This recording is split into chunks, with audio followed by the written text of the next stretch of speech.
got to work together. Well, you know what they need to do? They need to see the example of Montgomery we can review as we're all working together. That's what they need to be doing in Washington. Or go out drinking together. Drinking together. That's what they did in the old days. That's Brian, right. thank you.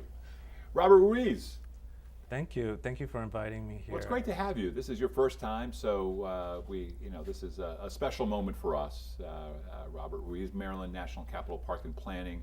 Your special studies have been at the impact demographics around metro stations. Interesting. We were talking a little bit about it before the show. Tell us some highlights of what you found. That's correct. We've explored the demographics around metros and compared that to the county, and even seen some demographics regionally, just to see how successful these transit-rich areas within half a mile of a metro are compared to the county. So let's remember Governor Glendening, and then go through that whole thing of smart growth. By having more density around metros, it was supposed to be a positive thing for all of us. Yes, and it's proven to be, for the most part, a positive thing.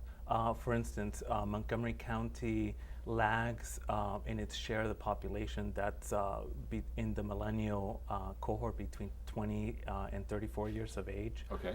And with a 19% share. But in the metro transit-rich areas, you get shares of around 31%. So you see that even though we've lagged in attracting that population, which is important for a well-balanced community. Paying taxes so I can retire later. Yes. Right. You see that those shares are much higher in those transit-rich areas. So what are those? One what's second, that Ari, before age? we come in. There's some, I think there's statistics on the website at the backup, which you're talking about. MCFACTS.org. There we keep information on land use, housing, lots of GIS maps with demographic information, so that anyone It's all right can. there. MCFACTS.org. What's Okay. a So GIS map? Geographic Information Systems. Thanks. Thank you.